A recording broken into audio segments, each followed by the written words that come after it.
What's up, guys? Welcome back to Newswave. So the Game Awards controversy, is that surprising to hear that they would be together? Not really. I mean, there are 6 slots, of course, for the Game of the Year, so some were gonna be left out, but the thing that seems to be raising some eyebrows are the number of nominations a couple of games have racked up in the odd way that they are actually connected. We're going to go over that, some of the controversy, and even, I guess, some of the conspiracy stuff going around right now to get everyone caught up to speed, as we're, of course, still a couple of weeks away from when the Game Awards is going to happen, and we'll be crowning a Game of the Year winner, and it's going to be interesting to see how all of that goes down. Also, Google Stadia, according to sources and reports, may end up being a monumental flop out of the gate, with pre-orders coming in well below expectations, and a Sony patent that actually looks pretty interesting. It's definitely unique, something I've never really thought of, so you're going to want to check this one out. As always, guys, enjoy these videos. Make sure to like button, it does help out, and get subscribed so you can stay updated on the gaming news going on in the gaming world here every weekday morning, Monday through Friday,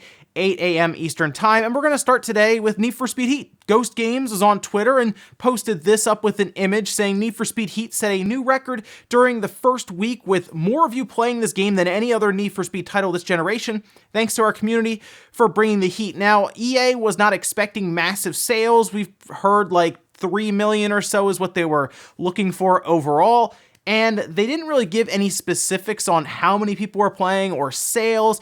I really want a Need for Speed Heat to do well, just straight up in terms of sales, because it's a Need for Speed game that doesn't follow the usual path that we're used to with EA, of course. That and Jedi Fallen Order are just strange because they don't have microtransactions, they don't have any kind of live services intertwined with it, at least not now, but it seems like they're not going to be having any patches, at least, that would add them in. So to hear that Ghost Games at least has some sort of statistic, now it sounds very cherry-picked, right? The most players, they didn't say, oh, we sold the most copies in the first week. There's, oh, the most people are playing. There were ways you could have played it earlier, right? Just through what, EA Access, that's how I played it early. So I hope this means that it's at least coming in within expectations, so we can get another Need for Speed game like this, not one like Payback. Also, The Outer Worlds got a patch, and it did kind of fix a problem that a lot of people were having with the game. This is update 1.1, and I really like The Outer Worlds. I think it's a great game. I actually think it's good to see it, at least in the Game of the Year nominations. I don't think it'll win necessarily, but it's cool to see it there. But there was something that was complained about pretty consistently across the board, and that had to do with the text size, specifically with like dialogue, because there's a lot of dialogue in the game, and yes, you can listen to it because there's voiceover, but a lot of people also like to, you know, read along with it to make sure you're catching everything, because there's a lot of stuff you want to kind of keep an eye on to get hints towards things that could be going on in your quest line. Well, the problem we had was that it was like tiny, it was minuscule. Well, 1.1 actually made it larger, kind of.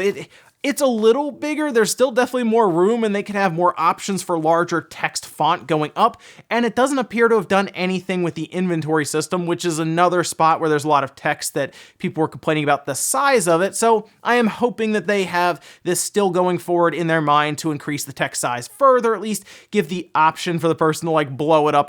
Let them really push the font size as much as they want within reason without breaking the game, because otherwise you're still going to have this tiny little font that's still a pain to read. Oh, and you know how we had the Sonic movie redesign? Of course, the Sonic character went from looking absolutely terrifying and hideous to looking like, you know, Sonic. Well, that had a lot of people wondering, how much did that really cost to make that happen? Because that was flipped over pretty quick, and we're heading into next year, where in a few months that movie will be out and you can go see it. So that must have cost a lot to bring everyone in. Well, there was a tweet that was put out there that kind of went viral online saying that it cost about $35 million. That is a lot of money. That would have ballooned their budget to $125 million, I believe, is what it would have been reported.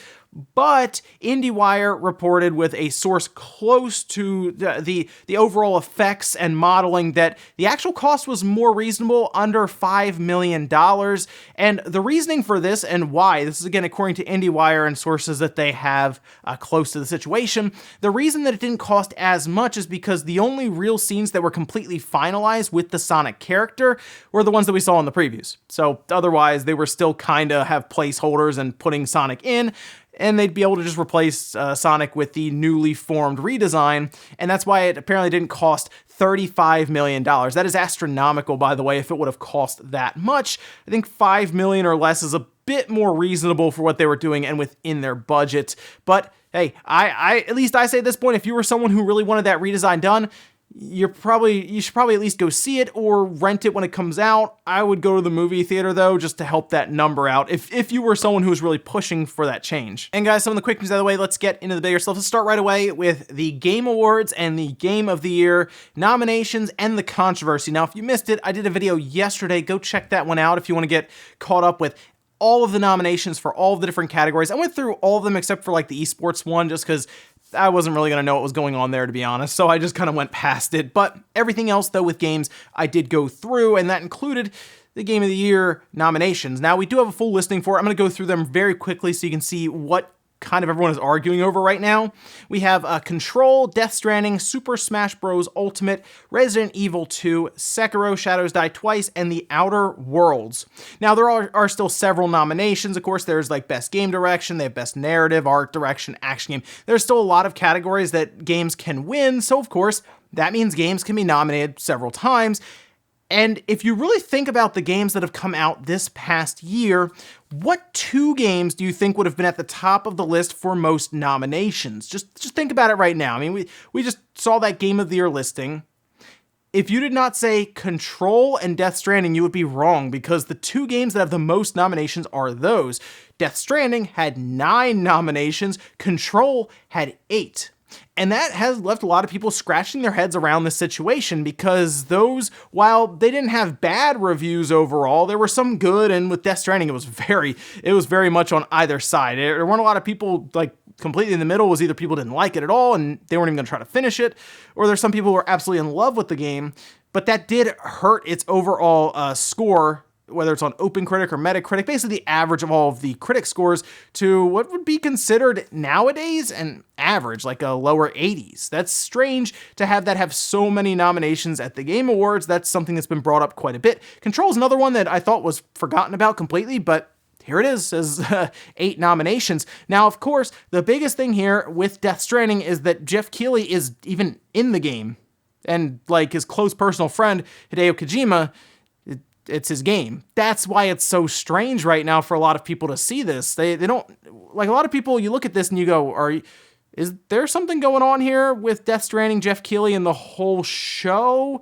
There's integrity on the line there. Well, here's the thing, at least right now, about the nominations. Jeff Keighley has no part in that. Sure, he does organize the entire event, brings it all together, but the way the actual ballots work is they go out different outlets, they all put in nominations, and they choose which games had the most, and then put them in the top 6, and boom, there they are in the Game of the Year. Now, of course, there are a lot of people wondering, can Jeff Keighley change things up? For example, if Death Stranding isn't the winner, can he then make Death Stranding the winner? I'm sure it's possible he could. I don't know if he really would, though. I mean, yes, it's an award show, but it's also video games, and the whole thing about this is Death Stranding's been nominated 9 times. There will be an opportunity at some point, I'm sure, because it'll win one of them at least, where Hideo Kojima will make his way onto stage and collect an award. As long as they can accomplish that, I think they're fine, and that's what they're really going for here. Also, if let's say Norman Reedus wins for Best Performance, you can also then bring Norman Reedus up on stage, or if it wins another one, you can bring another actor on stage.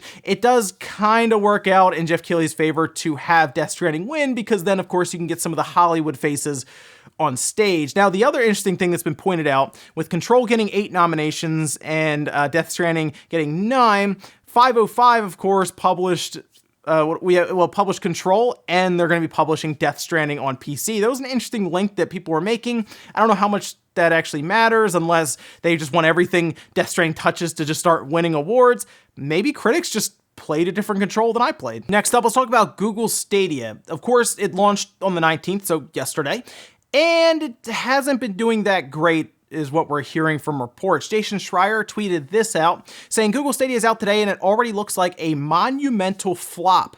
I heard from one person involved that pre-orders were below expectations. Question is, will they eventually stop trying to sell games and switch to an all-you-can-eat subscription model, or just let it die? So I understand people are always concerned that Google would let something like this die. The problem with that is they are building studios actively in the background from what we've heard, and they've already told us about one that they have formed. So it's not like this is, sure, they're playing around with the idea, but they have shown at least a bit more of a committed attitude than what they've shown with other things in the past. Google Plus stayed around probably longer than they even thought it would with what they like to do, which is bounce all over the place, go to different projects. Google Stadia is, I think, something they want to at least keep going with. It is a question, though, as Jason Schreier says, will they switch to a subscription model like the competition and xCloud has done? I think that's the way to go. I think most people, if they want to subscribe, they want more than 2 games, and one of them getting added at like 0 hour with Samurai Showdown. Now, I did play it a little bit because they sent a code to me that would let me get into the, we'll say launch, we won't say beta, but I did get a chance to play it on my Chrome browser. Didn't look great. I will say the latency was not that bad. I was playing through an Ethernet wired connection, however, though, and I have pretty good internet here at 300 megabits per second for that computer, but the picture wasn't great. It looks almost like if YouTube drops out of nowhere and you get all of this compression everywhere.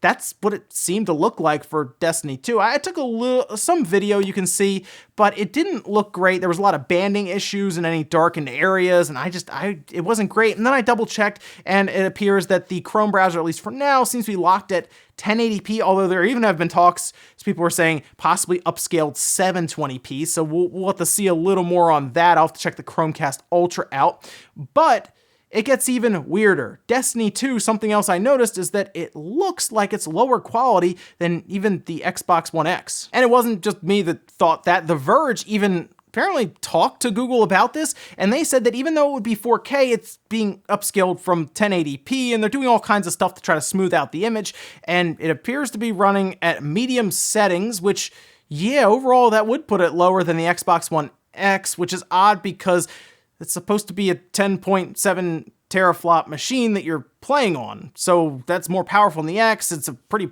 good, I would say, pretty good spec'd out PC then. It should look better and it should run better. It's kind of stuttery. The latency was good.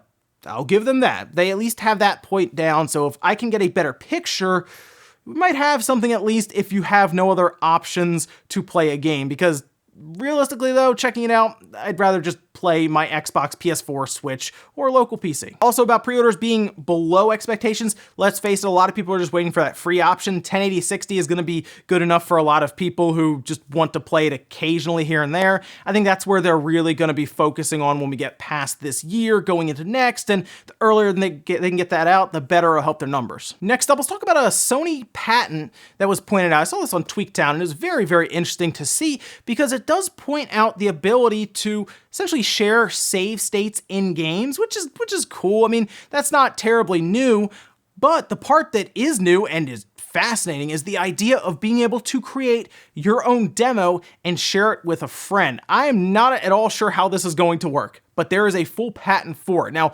will Sony use it? I hope so. I do. It'd be kind of neat if you can share demos with friends if you're trying to convince them to get a game. Now, some of the patents show you actually cutting out slices of a game and then sending it to a friend. So let's say you're playing Anthem, right? And you're doing the second mission. You cut out that second mission and you send it to your friend, and congratulations, you have saved them $60 because then they won't buy it. That is the question. Will publishers like that? Will developers like that? I feel like some will, especially indie developers, because if I'm telling you this Stardew Valley game is great and I cut out like a little snippet of the game and send it to you, maybe you want to buy it then. I like that idea of being able to share demos. That is very unique and pretty original for that. I have to see how it works in motion in practice, but at least the idea and the concept is cool. We'll see if that is something that will be incorporated with the PlayStation 5 or if it's something that they just thought about, played around with, figured out it probably wouldn't work that great, and then just they're leaving it on the cutting room floor. But I would expect at least the ability to be able to share your save states over the internet, because that's pretty straightforward. And in our last bit of news, talk about Bioware. We, of course, talked about how they are going to try to revamp Anthem 2.0 or Anthem Next.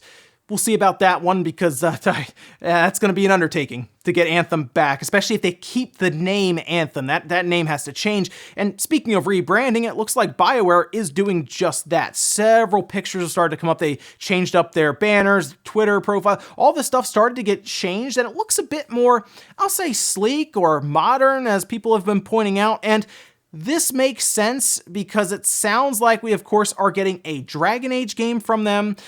Reports are that we're getting a new Mass Effect, like a brand new Mass Effect game. I don't know where it's going to be in the series or if it's going to be a reboot of it, but after Andromeda, they need to figure something out with that, and they got to take their time. And then, of course, the next Anthem Next, or Anthem 2.0, it almost just kind of coincides with everything that they're doing inside of Bioware, which sounds like they're reinventing. And of course, we've seen a lot of turnover happen, people leaving, probably hiring new people. Maybe they just wanted a facelift. But I like to think that this means that things like a new Mass Effect, and of course I'm going to say a quality Dragon Age game, we'll say that, and then maybe a fix for Anthem. If they can fix Anthem, that could be one of the biggest turnarounds in gaming, straight up. Although we did see No Man's Sky do it.